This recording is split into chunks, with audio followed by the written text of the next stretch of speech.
Assalamualaikum guys. Perkenalkan, nama saya Afif Ubaidillah, calon guru penggerak angkatan 10 Kabupaten Gresik. Di video kali ini saya akan melakukan wawancara dengan dua kepala sekolah terkait pengambilan keputusan untuk memenuhi tugas modul 3.1. Let's go guys. Assalamualaikum. Waalaikumsalam warahmatullahi wabarakatuh. Iya Pak, ini kebetulan Pak ada tugas dari CGD. Sama tugas ini kita disuruh melakukan wawancara terhadap pimpinan kepala sekolah yang ada di lembaga.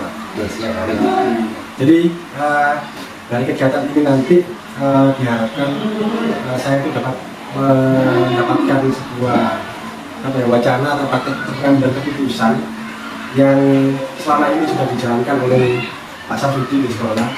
Ini nanti untuk bagi tambahan wawasan saya, bagaimana nanti agar saya ke depannya itu bisa mengambil keputusan dengan baik terhadap apa yang terjadi di lingkungan sekolah.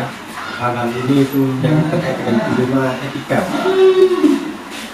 Jadi, kapunten Mas, sebelumnya ada beberapa pertanyaan dari kalian Pak yang ingin saya tanyakan ke Pak Sam. Yang pertama, selama ini Pak, bagaimana Anda dapat mengidentifikasi kasus-kasus yang merupakan dilema etika atau rujukan moral? Terima kasih Pak. Sebagai kepala sekolah, banyak kasus-kasus terjadi di sekolah.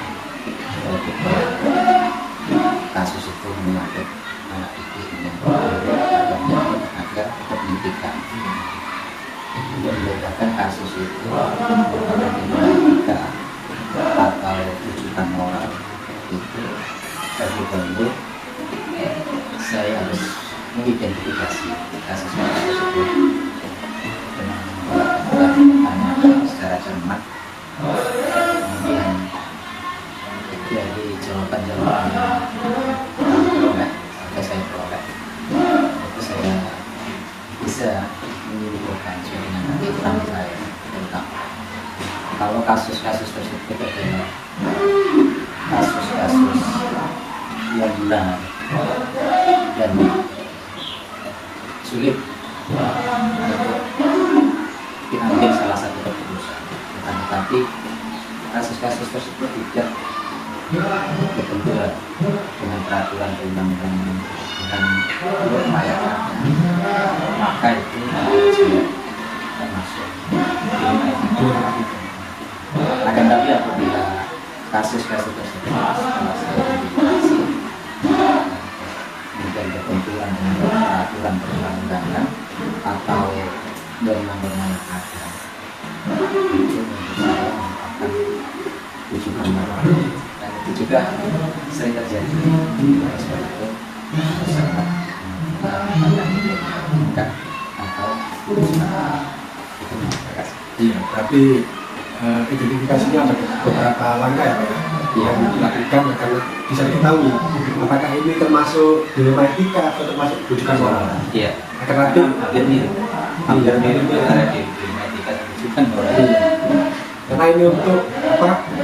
Untuk pengambilan selanjutnya Pak ya, Iya. biar nggak salah dalam mengambil keputusan. Iya, tidak merugikan bagi diri sendiri atau yang mempunyai kasus itu. Kemudian kasus. Iya Mas. Dan masalah yang kedua Mas, selama ini bagaimana Anda menjalankan pengambilan keputusan di sekolah Anda, terutama untuk kasus-kasus di mana ada dua kepentingan yang sama-sama benar atau sama-sama mengandung nilai kebajikan. Ini kadang-kadang sulit juga. Dan itulah yang dinamakan dilema etika menurut saya. Kalau ada dilema etika semacam itu yang sama-sama benar, sulit bagi saya untuk mengambil keputusan. Maka harus diambil keputusan. Salah satunya itu yang jadi pertimbangan saya adalah ada dua kasus itu yang menyangkut perorangan atau menyangkut banyak orang. Yang menyangkut banyak orang adalah yang saya Yang sini. atau berdampak saat ini saja atau berdampak untuk seterusnya. Nah, ini yang kita bisa berdampak untuk seterusnya. Atau ini berdasarkan prinsip rasa adil atau hanya kasihan sebenarnya. Karena prinsip rasa adil atau keadilan atau hanya kasihan. Tentunya yang kita inginkan ada keadilan atau mengandung nilai-nilai kebenaran atau hanya sekedar kesetiaan, loyalitas. Dua-duanya benar. Kan tapi yang paling pas kita dahulukan adalah yang mengandung nilai-nilai kebenaran. Jadi berarti itu ya, dalam menyikapi kasus di level 3 itu kita tuh harus yang pertama yang tadi saya garis bawahi dari pasal itu, kita lihat dulu ini prioritasnya untuk individu atau untuk banyak orang. Iya. Kemudian jangka pendek sama jangka panjangnya. Iya. Apakah ini berlangsung jangka pendek, tapi nanti jangka lamanya berdampak. Ya, Nah, ini kan berdampak apa tidak hari itu. Iya. Jadi memang harus itu Pak ya, ditekankan lagi. Iya. Karena sekali lagi ini dilema etika. Saya dua kebenaran akan, tapi keputusannya itu harus hati-hati mana yang kita buat. Memang agak sulit untuk mengambil keputusan yang terkait dilema etika karena sama-sama benar. Tapi kita harus berani mengambil keputusan. Iya, harus berani. Misalnya ketika saya menjadi guru, ada anak kita yang contoh, kita tahu bahwa tindakan kita ini dilema etika maksudnya. Karena ketika saya melihat secara langsung, itu kan benar juga ya. Apakah nanti berdampak apa tidak? Jangan-jangan malah berdampak negatif karena itu dong, sehingga nggak mau belajar. Atau saya beri kesempatan yang kedua kali. Ini saya biarkan, tapi untuk kedua kali nanti saya memberitahukan nanti saya menyampaikan yang kedua. Ini sama-sama harus diterapkan, akan lebih sulit kalau nggak bisa sekarang. Tapi ketika dikabur jangan malah nggak mau belajar Atau bisa nggak mau sekolah lagi? Nggak mau sekolah lagi. Apalagi menegurnya yang pertama diketahui di mana. Misalnya kan berdampak pada psikis anak. Jadi dilema etika ini memang harus hati-hati untuk mengambil keputusan. Kemudian juga yang ketiga, langkah-langkah atau prosedur seperti apa yang biasa Anda lakukan selama ini? Ya, makanya itu harus jujur antara hati nurani sama akal atau nalar kita itu harus berjalan beriringan. Jangan sampai hati nurani kita mengatakan jawab A, ternyata nalar kita malah jawab B. Ya. Tentunya dengan mempertimbangkan sekecil-kecil mudaratnya dan sebesar-besar manfaatnya. Kalau saya lakukan ini dampak mudaratnya apa? Ini harus kita tekan kecil-kecilnya dampak mudarat dan kita ambil sebesar-besar manfaatnya.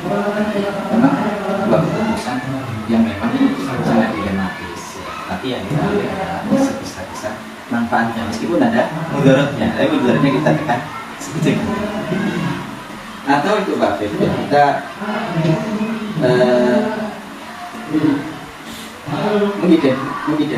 mengidentifikasi fakta-fakta dengan mengambil informasi dari yang punya kasusnya. Kita identifikasi, kita tanya dari informasi dari kasus itu, kemudian dari informasi yang ada itu kita ambil keputusan.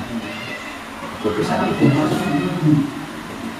tidak saklek kita laksanakan, tapi keputusan itu kita evaluasi. Sering kita evaluasi. Dari evaluasi itu akhirnya keputusan itu kita yakin kebenarannya. Nah, saya yakin kebenarannya. Kemudian baru kita laksanakan sampai menjadi keputusan yang bertanggung jawab. Berarti itu ya, bukan antara hati sama pikiran itu harus sejalan, Ya, jangan jujur, ya. jujur. Jangan mudah terpengaruh dengan orang lain atau terpengaruh dengan prinsip kasihan atau sekali ini saja lah, nggak apa-apa, kan seperti itu. Karena tadi kalau kita sudah kasihan biasanya terus-terusan akan Iya. Jadi memang kita harus punya kejujuran, jujur dan terbuka. Kemudian antara pikiran dan hati itu harus sejalan, yang sesuai dengan keyakinan berdasarkan dari hasil menggali informasi tadi Pak. Iya, Dari langkah-langkah yang sudah diambil. iya, benar Pak. Jadi Pak, hal-hal apa saja yang selama ini Anda anggap efektif dalam pengambilan keputusan pada kasus-kasus di etika? Seringkali kita tidak mengambil keputusan, padahal itu harus cepatnya kita ambil keputusan, ya. Karena kita terlalu memperbesar permasalahan, terlalu banyak berpikir tentang dampak-dampak negatif. Kita berpikir positif.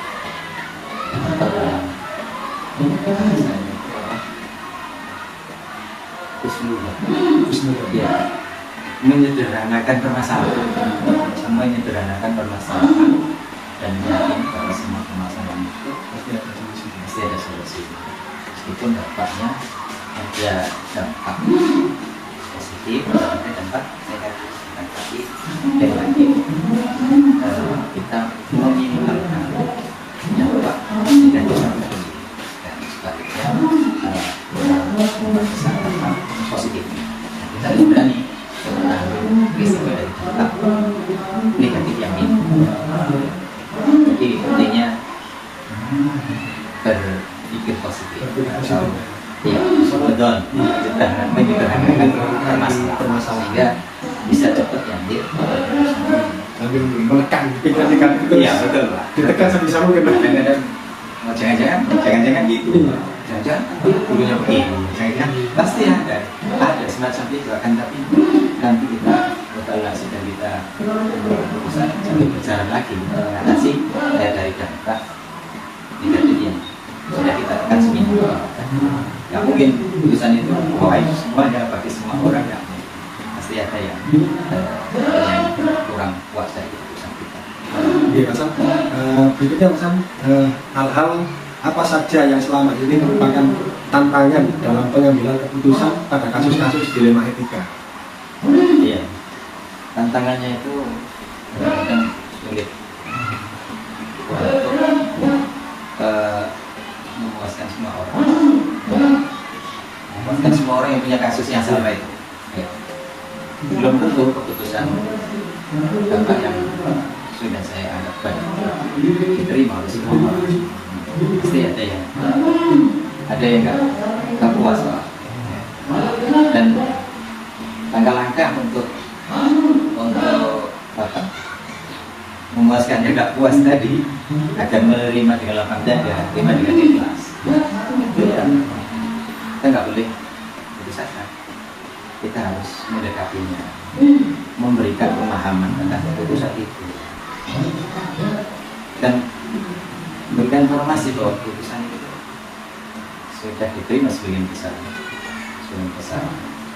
orang.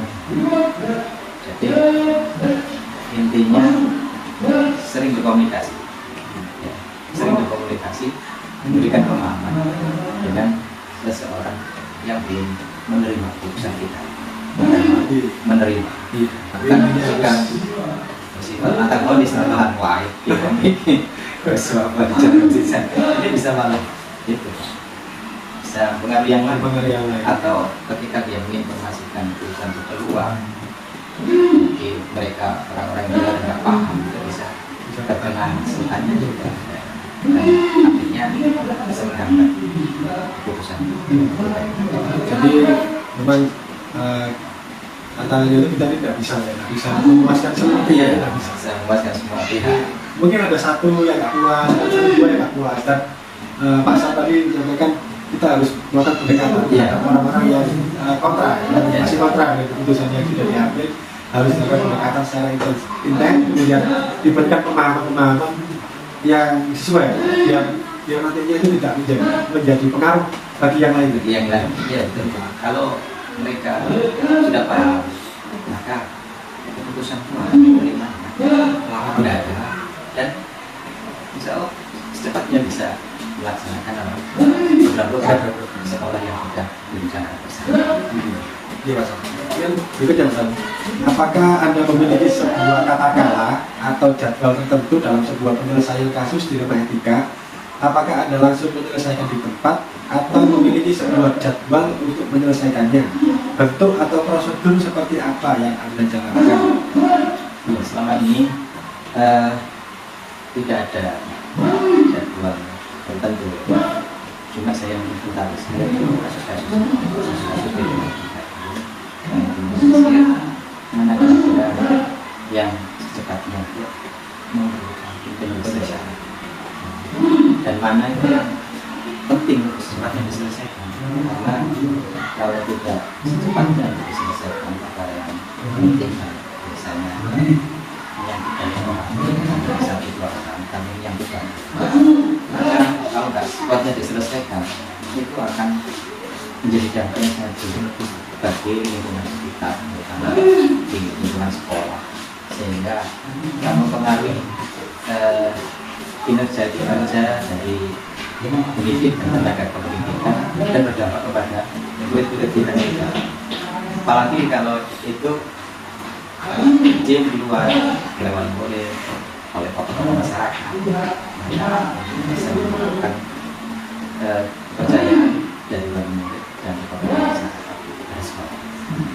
Sehingga hal yang seperti itu yang menurut saya sangat penting untuk secepatnya diselesaikan, maka harus cepat diselesaikan.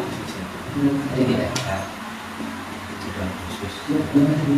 Tidak ada jadwal khusus. Hanya diinventarisir, kemudian apa yang sekiranya ini urgent, itu yang perlu itu yang harus diselesaikan lebih dulu Mas. Iya. Jadi, karena kalau kita membiarkan yang paling urgent itu kan juga akan berbahaya juga buat lembaga. Iya. Dan orang banyak. Iya. Yang berikutnya Mas, adakah seseorang atau faktor-faktor apa yang selama ini mempermudah atau membantu Anda dalam pengambilan keputusan dalam kasus-kasus di luar etika? Ya. Menurut saya itu adalah yang terpenting adalah menyelesaikan kasus di rumah etika, sering berkomunikasi dengan sekolah kita ini. Sering berkomunikasi, kita akan memahami kasusnya. Di samping itu sangat perlu Pak untuk pengelolaan emosi, khususnya dari saya sendiri sebagai kepala sekolah, karena saya juga lepas dari perasaan emosi, harus dikelola dengan baik. Kalau keputusan itu dijalankan atau diputuskan dengan emosi, tentunya akan berdampak sekali. Sebab itu harus pandai emosi, menahan sebelum itu diidentifikasi dengan baik persoalan-persoalan itu dan dikomunikasikan dengan seluruh stakeholder. Menurut saya. Jadi kita itu harus melibatkan seluruh stakeholder, baik itu di gurunya sendiri maupun wali murid, atau mungkin di paguyuban, semua stakeholder dilibatkan. Tokoh masyarakat, atau kepala desa dan pemerintahan desa. Kemudian sangat penting. Kemudian itu Pak, emosi itu juga harus dijaga. Karena kalau kita mengambil keputusan nanti emosinya masih ada itu akan sulit untuk dapat mengambil keputusan yang bagus. Iya, benar. Kalau misalnya pernah ada kasus Bapak Kepala Desa di sini itu menyampaikan bahwa adik kita itu ada yang pernah melihat kasus pencurian, tapi anak didik kita diam saja, mau laporkan, terus sudah dipuji oleh Bapak Kepala Desa. pribadi, tapi tidak mau. Padahal ada saksi yang dia sudah diberitahu bahwa saya menyaksikan itu, dan saya tahu yang mencuri karena saya di atas di masjid di tingkat 2. Tapi ketika ditanya kalau Isa itu tidak mau terbuka, kalau Isa minta pertimbangan ke saya agar anak itu mau menceritakan apa adanya. Nah, ini dilema ini ketika anak itu nanti saya paksa untuk bercerita, jangan-jangan dia tertekan karena yang mencuri mungkin dia kenal, itu Pak, dia kenal. Dan kalau tidak diceritakan, itu kepala desa sulit untuk bisa menolong warganya yang kehilangan.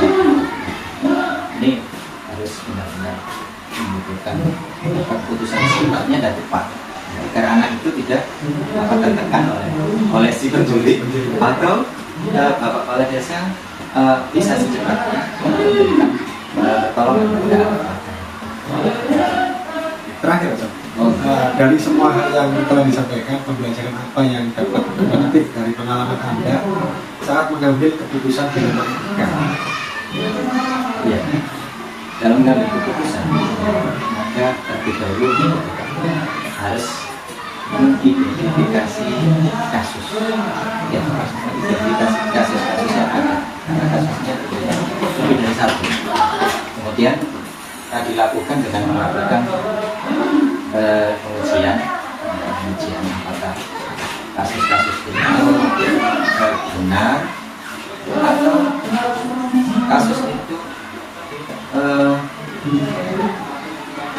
tidak benar. Maksudnya apakah kasus itu tidak benar terjadi atau hanya berita bohongan, kabar burung saja.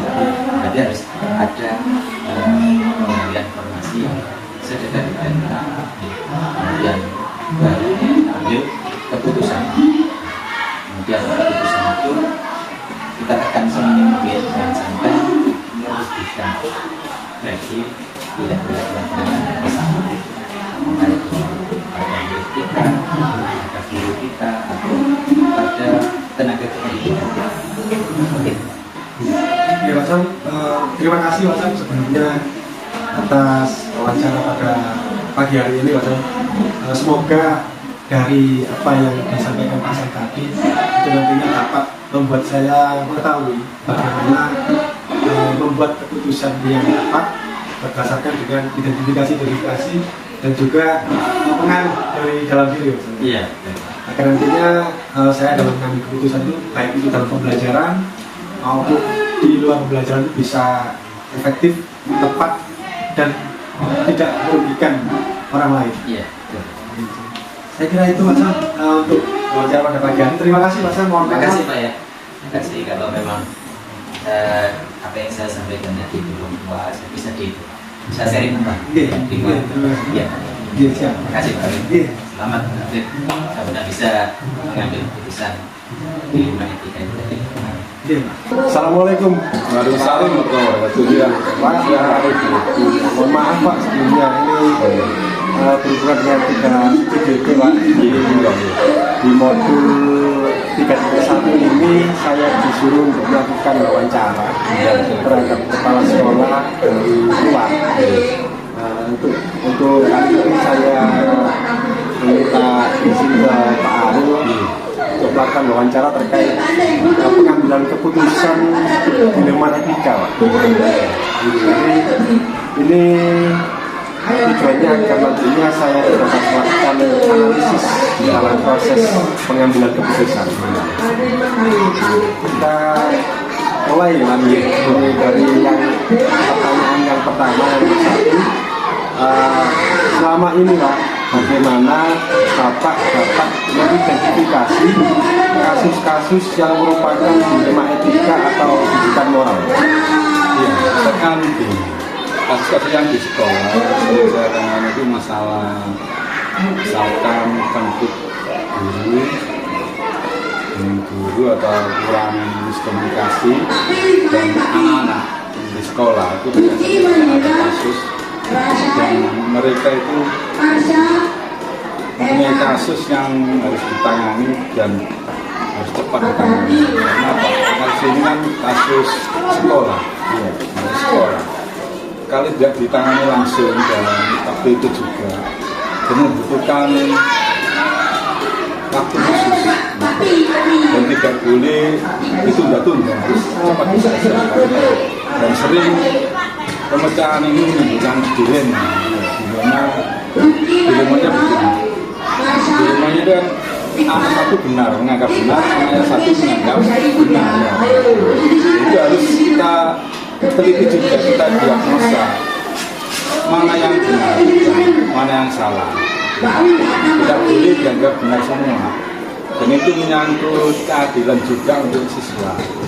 Rasa puas, rasa nyaman, dan rasa dijadikan di sekolah. Semua itu untuk siswa.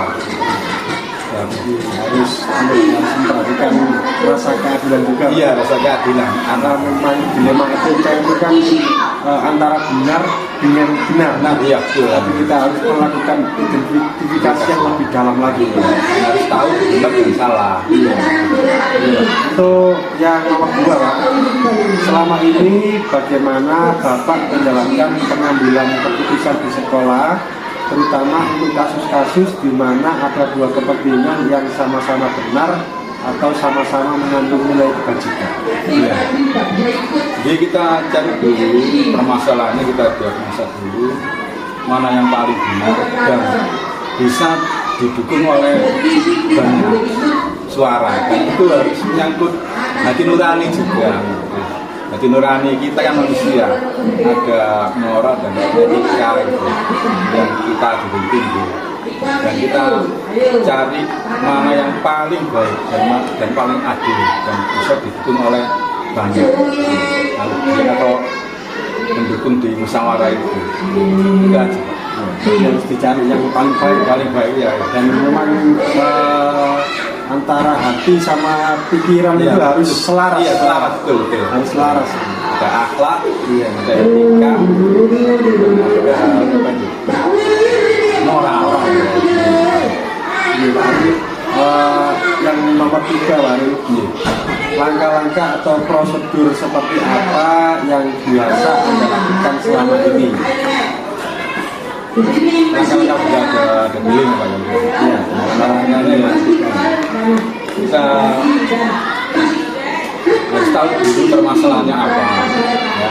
Kemudian terus kita audiens, kita panggil, ya, yang bermasalah itu kita panggil dan harus sabar dulu. Si yang punya masalah harus sabar dulu, tidak boleh menang sendiri dan tidak boleh mengatakan bahwa itu harus dikalahkan, dan bisa. Karena tidak boleh. Di semua sama nanti kan. Karena apa ya, namanya kode etik guru juga, nilaian dari sekolah juga. Jadi kita usahakan nanti tidak ada yang disalahkan, dan kita harus menerima secara dengan sabar dan ikhlas. Berarti harus digali dulu ya, masalahnya apa, ditemukan, terus kita juga harus menjauhkan dulu ya, perasaan emosi harus sabar dulu. Memecahkan permasalahannya memang harus sabar ya. Kalau dengan emosi nanti malah di api, ketemu api. Terus nomor 4, hal-hal apa saja yang selama ini Bapak anggap efektif dalam pengambilan keputusan pada kasus-kasus dilema etika? Yang paling efektif ya kita harus senantiasa menjalin dan menjaga keberpihakan melalui bersamaan. Di semua face to face atau tiap individu itu mempunyai rasa kebersamaan dalam satu sekolah itu. Dan diingatkan juga bahwa kita bekerja itu untuk siapa sebenarnya, bukan untuk kepala sekolah, tapi untuk kepentingan sekolah, gitu, seperti itu. Jadi harus komunikasi terus-menerus Mas. Dan unsur pimpinan terutama memperkaya referensi kita dan memutuskan kasus dilema etika bersamaan aja. Jadi keterbukaan, bersamaan, kekeluargaan. Jadi tidak ada berat sebelah. Misalkan guru ini dilancarkan, dinasnya guru ini ditunda kenaikannya, tidak enggak. Jadi harus siapa yang lebih maju di pertemuan bisa duduk bersama. Nanti itu ya harus menciptakan iklim yang positif sejak dulu ya. Dan kolaborasinya itu ditingkatkan, musyawarah, kejujuran. Kita harus terbuka dimanapun lah. Nomor 5 Pak. Hal-hal apa saja yang selama ini merupakan tantangan dalam pengambilan keputusan pada kasus-kasus dilema etika? Ya. Yang jelas dalam musyawarah atau dilema etika itu kan harus semua benar Pak. Kemudian kita ambil yang paling benar. Karena ada yang kurang atau salah. Pasti di dalam musyawarah itu mungkin ada rasa kecewaan yang didapat dari musyawarah itu, dan tidak ada mungkin dukungan suara itu, kekecewaan. Jadi yang paling pinter bicara dan kurang pandai berbicara itu kan pasti ada di dalam jadi kita sama-sama dan kalau bisa kan penyampaian itu bisa secara tertulis dan secara lisan di atas lah. Jadi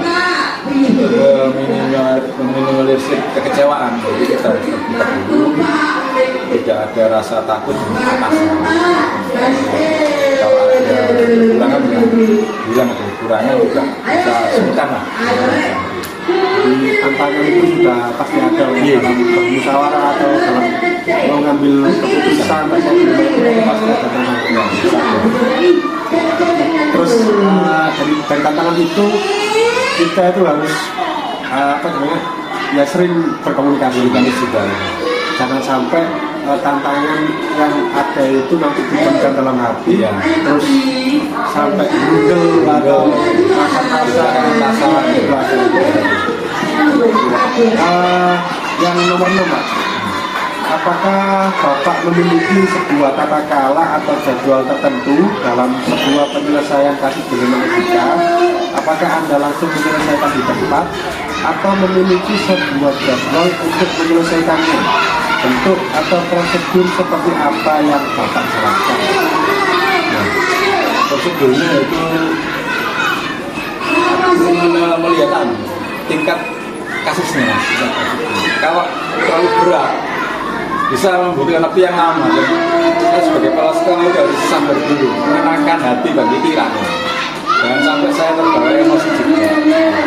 Jadi tidak boleh berusaha lah.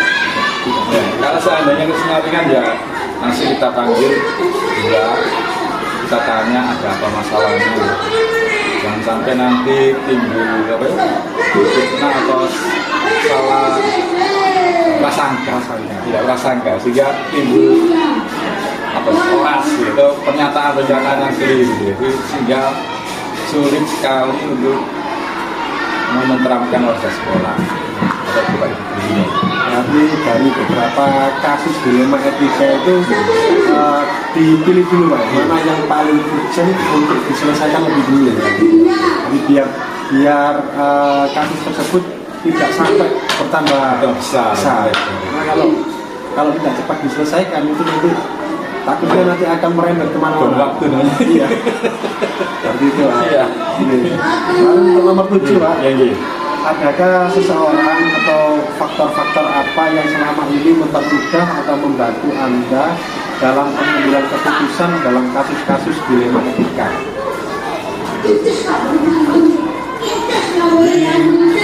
Pengambilan keputusan itu sebenarnya tidak ada yang khusus ya, tapi memperlibatkan seluruh internal sekolah. Internal sekolah itu banyak, mulai dari dewan guru, staf, tenaga administrasi sekolah juga. Itu unsur-unsurnya di internal sekolah. Dan yang internal di luar sekolah biasanya ya kasusnya anak itu melebar ya, akhirnya ke orang tua dunia.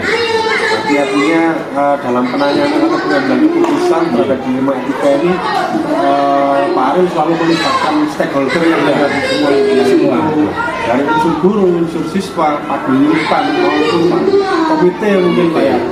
Dari semua stakeholder yang ada di lembaga ini adalah faktor-faktor yang paling penting dalam membantu Pak Ariel untuk membuat atau kenyamanan keputusan ya. Ini lebih banyak referensi juga lebih baik. Misalkan kalau kasusnya menurut hukum ya bawa ke LB ya, baca juga. Iya. Ya, semoga tidak ada yang kita itu hukum ya. Semoga tidak ada kasus-kasus guru yang berat lah. Gimana kita itu? Yang terakhir Pak Ariel, dari semua yang telah disampaikan Pak Ariel tadi, pembelajaran apa yang dapat Bapak petik dari pengalaman Bapak dalam mengambil keputusan dilema etika? Ya, kita berusaha sebaik mungkin menjadi derajat dan martabat manusia. Asasi juga manusia juga diperhatikan, terus ya individu punya hak bersuara juga. Dan semua itu harus ditemukan dalam satu titik dan tujuan bersama untuk sekolah. Jangan sampai ada mengatakan pas sekolahnya nggak kerasan di sekolah, ya. Terus sekolah-sekolahnya tidak mau belajar komunikasi gitu. Ini jangan sampai gitu. Tapi harmonisasi ya. Iya, faktor-faktor dinamika di semua guru pasti ada. Tapi kita harus meminimalisir sebisa mungkin atau membuat keputusan itu yang paling banyak manfaatnya terlebih dahulu. Itu Pak ya. Jadi itu saja lalu mungkin semoga Pak dari hasil wawancara ini saya dapat mengambil pengalaman yang sudah dilakukan Pak Ariel sebagai kepala sekolah, agar nantinya saya dapat melakukan pengambilan keputusan yang lebih baik, lebih bijak, baik itu dalam pembelajaran bersama siswa atau di lingkungan lingkup guru atau bersama guru. Semoga saya tertular dari apa yang sudah dilakukan Pak Ariel tadi, membantu saya dalam sehingga saya mampu untuk mengambil keputusan yang sesuai dengan prinsip-prinsip keadilan. Pak Ariel, terima kasih atas pesan lagi Mas. Iya Pak, pesan di tingkat mengajar ya. Yang kalau kita mengajar ya rencananya ke sesuatu. Iya. Bisa dapat apa gitu. Setelah itu dapat apa gitu. Iya, belajarnya apa dapat. Kan terus bertambah. Jadi dalam mengambil keputusan terkait dilema etika itu orientasinya itu ke siswa. Iya, siswa. Yang paling utama ke siswa terlebih dahulu. Pak Ariel, terima kasih atas waktunya Pak Ariel. Ngapunten yang ganggu waktu jenengan. Sama-sama. Iya. Sampai